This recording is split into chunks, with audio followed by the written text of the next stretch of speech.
5 years. That's how long it had been since I last heard her voice. Not a single text, not a call, not even a stray email. Just silence.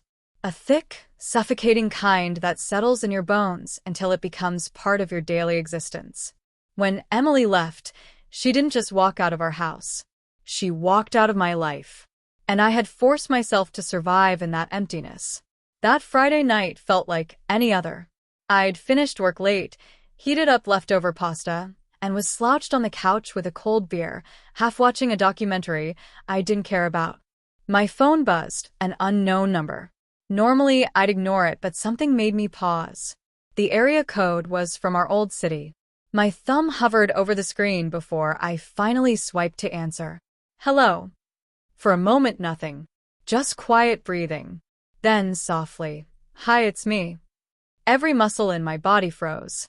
It was her. Emily. My ex-wife. The woman who had vanished from my world 5 years ago without a word. My first reaction was disbelief, quickly followed by a surge I hadn't felt in years. Anger, buried under time, suddenly clawing its way up. What do you want, Emily?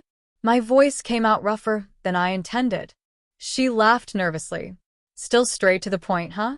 I didn't answer. I couldn't. Her voice hadn't changed. Same softness, same hesitant pauses when she was unsure.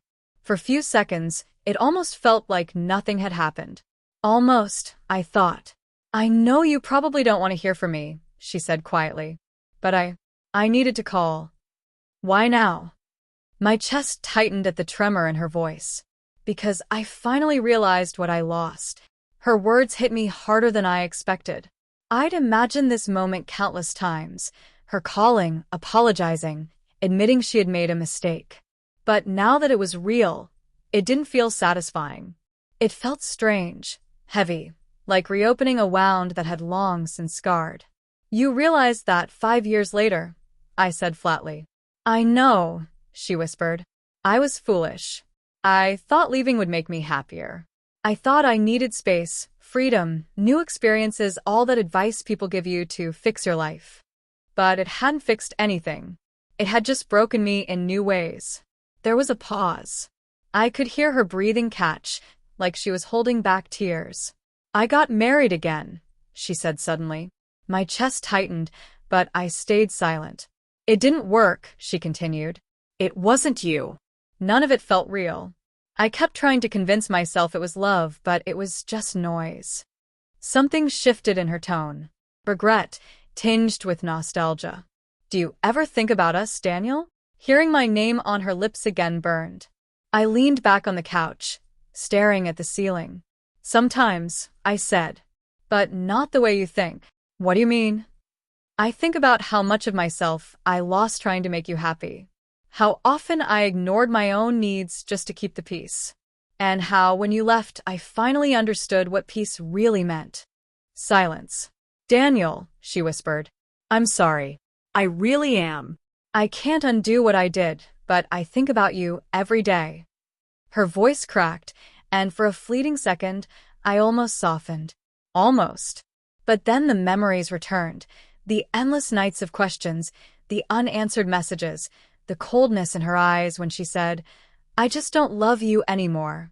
You had 5 years to say that, I said quietly. Why now?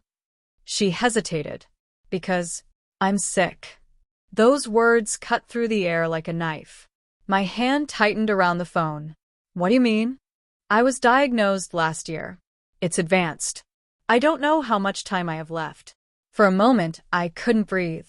All the anger, all the distance, all the bitterness melted into confusion. Why are you telling me this?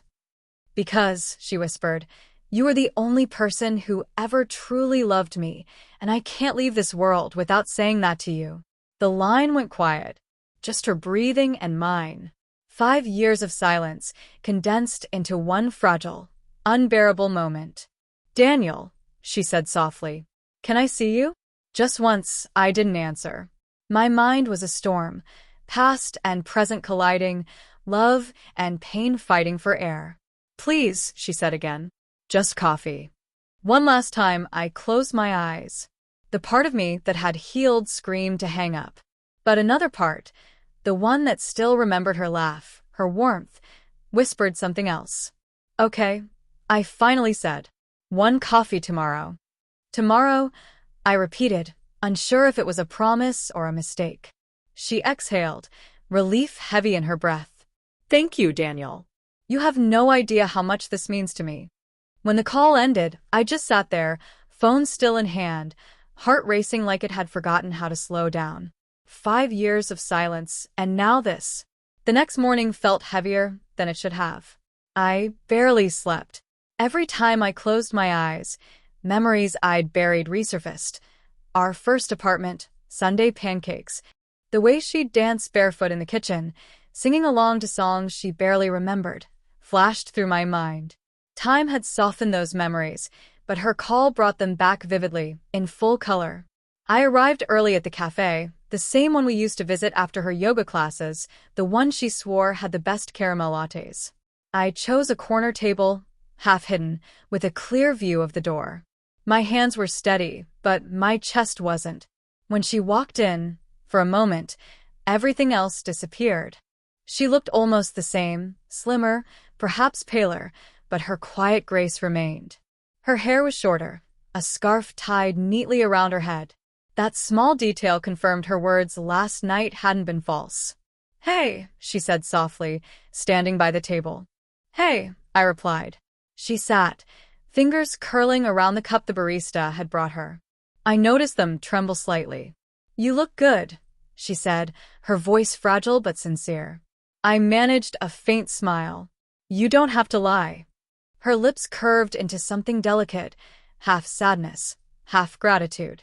You were always terrible at accepting compliments. We laughed quietly. The sound felt strange, like finding an old photograph in a forgotten drawer. Then silence settled again.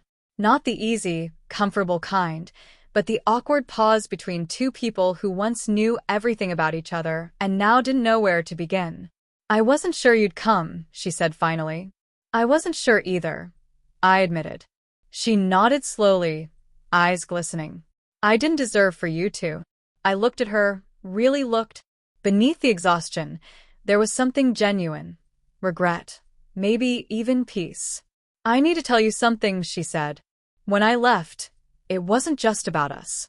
I was scared of getting older, of being trapped, of losing myself. Everyone around me kept saying, marriage kills freedom, and I believed them. I thought I could start over, but I didn't realize you were the only part of my life that ever felt real. I stayed silent, letting her speak. I had waited for the right time to reach out, but there's never a right time when something that deep has been broken. She swallowed hard. When I got sick, I thought about you constantly, about waking up one morning regretting not saying goodbye properly, not saying I was sorry. So, here I am. Her eyes filled with tears, but her voice remained calm. You don't owe me forgiveness. I just didn't want to leave this world with you thinking I never cared. For a long while I said nothing. I just watched her. The woman who once shattered me, sitting fragile and fading, asking not for love, but for peace. Finally, I spoke quietly. You hurt me in ways I didn't know were possible. But I wouldn't be who I am today without that pain. I learned to stand on my own. I learned to love myself again. A tear slipped down her cheek. Then I'm glad something good came from it. I nodded. I'm not angry anymore, Emily. Not even a little. I just don't know what to feel. She reached across the table, hand trembling, and placed it over mine. Cold, delicate. Then feel whatever's left. That's enough. We sat for a while, two people sharing silence again, but this time it wasn't empty. It was forgiveness, quiet and wordless understanding. When she stood to leave, I didn't stop her. She smiled faintly, tears shining in her eyes. Goodbye, Daniel. Goodbye, Emily, I replied. She walked out into the afternoon light, her figure small against the street. I watched until she disappeared into the crowd. That night, I went home and opened a drawer I hadn't touched in years. Inside were our old wedding photos. I looked at one, her in that white dress, laughing into the camera. And for the first time, I didn't feel pain. I felt gratitude.